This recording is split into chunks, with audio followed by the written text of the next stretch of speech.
अगर हम देखें मेनिंजाइटिस के लिए, ठीक है, सीनस कलर देखें हम CSF के फ्लूइड का लंबर पक्ष में लेते हैं L3 से L5 तक लेते हैं, ठीक है। और हमें ना क्या मिलता है, क्लियर अगर मिलता है कलर, ठीक है, और साथ में जो लिम्फोसाइट्स हों वो 75% तक हो, ठीक है, और जो ग्लूकोज है वो भी 75% तक हो, ठीक है, जो प्रोटीन है वो 20 से 45 के दरमियान में हो, तो ये नॉर्मल होता है CSF की। अब एक्यूट बैक्टीरियल भी हो सकता है, ट्यूबरकुलस भी हो सकता है, वायरल भी हो सकता है, ठीक है। वायरल में बिल्कुल क्लियर होगा, ठीक है, इसमें जो कलर होगा वो पहले बैक्टीरियल में अपलेसेंट टू पुरुलेंट होती है, ठीक है, इसमें स्ट्रॉ कलर्ड होती है। अब फिर हमने देखना होता है कि इसमें ना जो न्यूट्रोफिल्स है, प्री यहाँ पे न्यूट्रोफिल्स ज़्यादा होंगे, ठीक है, बैक्टीरियल में। ट्यूबरकुलस में हमेशा लिम्फोसाइट्स ज़्यादा होते हैं, ठीक है। और फिर क्या होता है कि जो ग्लूकोज है वो दोनों में कम होती है, लेस देन 40। और अच्छा, एक चीज़ याद रखो, 100 से 500 रुपये आपके पास है, या फिर 100 से 3000 रुपये आपके पास है। 100 से 500 तक अगर रुपीज़ हैं तो वो होंगे बैक्टीरिया के लिए, बैक्टीरियल मेनिंजाइटिस में होंगे, यानी कि प्रोटीन। और 100 to 3000 होगा तो ये होगा TB के लिहाज से। अब वायरल में क्या होता है कि हमारे पास जो ना मोस्टली लिम्फोसाइट्स होते हैं, प्रीडोमिनेंट जो न्यूट्रोफिल्स पहले होते हैं, फिर लिम्फोसाइट्स आ जाते हैं। 20 to 100 इसमें प्रोटीन होता है, और जनरली इसमें ग्लूकोज नॉर्मल होता है। ग्लूकोज जब भी नॉर्मल होती है तो वायरल होता है, ठीक है। अच्छा, इसके अलावा जो है ना ये हमें रैश मिल जाता है इंदा मेनिंजाकोकल मेनिंजाइटिस की, आपने देख लेना है, ठीक है। अच्छा जी, आगे इसके DD हम करते हैं। ट्यूबरकुलस मेनिंजाइटिस बैक्टीरियल हमने किया था। एसेप्टिक हो सकता है, ब्रेन एब्सेस भी इसके स्टोरी में आ जाती है, DD में आ जाती है, ब्रेन ट्यूमर और cerebral malaria which is also important, ठीक है। अब जी आगे तो इसमें कोई भी नहीं है सच। TB वाला मेनिंजाइटिस भी हमने देख लिया, ठीक है। ये भी TB वाला मेनिंजाइटिस आता है ना, उसमें हमने वही एंटी TB ड्रग्स दे रहे हैं, रिफाम्पिसिन, पैराजिनामाइड, इथम्ब्यूटोल, आइसोनियाजिड, ठीक है ना। जिन्होंने वैसे कॉर्टिकोस्टेरॉइड्स देते हैं, फिर हम प्रेडनिसोलोन देते हैं, ठीक है, वाइटल साइंस मेंटेन करने होते हैं, फिनोबार्बिटोन कन्वर्जेंस को ट्रीट करने के लिए, ठीक है, फिनोबार्बिटोन लाजमी दे देते हैं, एंटीपायरेटिक्स दे देते हैं, और पोलिन्यूराइटिस को कवर करने के लिए पैराडॉक्सिन दे देते हैं, बेड सोर्स वगैरह देख लेते हैं, ठीक है।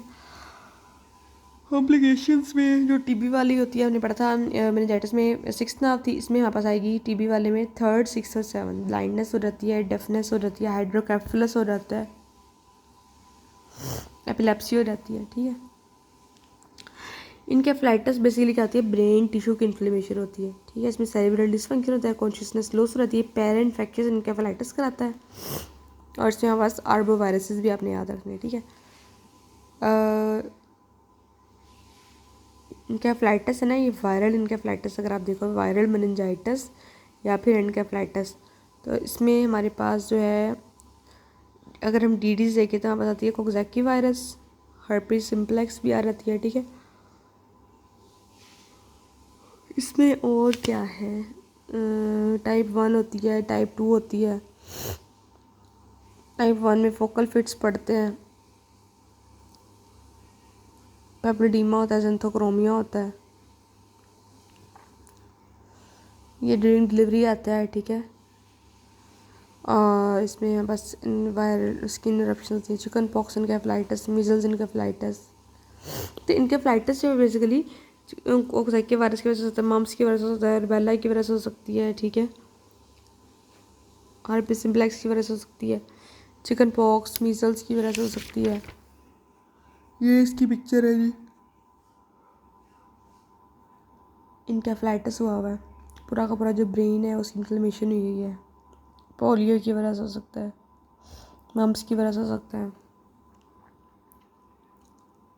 लंबर पंक्चर इसमें हम करते थे, हमें वायरल इनकेफ्लाइटिस में CSF is generally clear, leukocytes count varies from the 100 to 5000 with polymorphs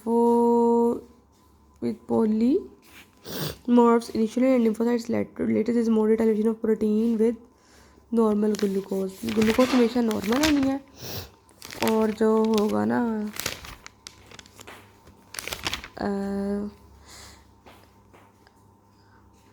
wild celebration होती है प्रोटीन,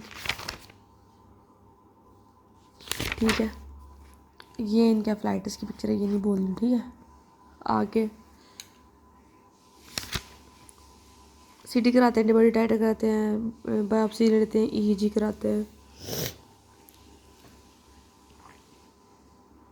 ये सिम्टम्स देख लो, एम्प्लीजिया, स्क्विंट, डेफनेस, आंखों का मसला, डेफनेस, सर में दौरे पड़ेंगे, blood source, pneumonia, UTI, epilepsy हो सकती है, बिहेवियर डिसऑर्डर्स, मेंटल रिटार्डेशन हो सकती है। ठीक है, सेरेब्रल मलेरिया में हमें हमेशा प्लाज्मोडियम फाल्सिपारम की वजह से होती है। ठीक है, और इसमें कन्वल्जन्स होते हैं बंदे को, हाई ग्रेड फीवर होता है। ठीक है, जोंडस, हेपेटोस्प्लेनियम गैली, हेपेटोस्प्लेनियम गैली जोंडस बहुत इंपॉर्टेंट है, विद सीयर्स अगर आ गया तो सेरेब्रल मलेरिया का पेशेंट होगा। और इसमें ऐसा जो हॉस्पिटल के लिए तो नहीं इतना इंपॉर्टेंट ये वाला, ठीक है ना। इसमें हम leukopenia is variable, thick and thin film बनाते हैं, initial ring forms are seen, recent समय नज़र आते हैं इसमें। ठीक है, ये चीज़ याद रखनी है। ब्लड स्मीयर में थिक एंड थिन फिल्म नज़र आती हैं। ब्लड ग्लूकोज इसमें लो होता है। ठीक है, ब्लड देते हैं हम सेरेब्रल एरिया में। हाइपोग्लाइसीमिया को ट्रीट करते हैं, और इसमें ऐसा कुछ नहीं है। ब्राइल कन्वल्जन्स, एज, बेनाइन अटैक होता है पहले, फर्स्ट कन्वर्जन और सिमिलनेस, नो फैमिली हिस्ट्री, और फिर ब्राइल कन्वर्जन में फैमिली हिस्ट्री भी होती है, एपिलेप्सी की, न्यूरोलॉजिकल डेफिसिट भी होता है।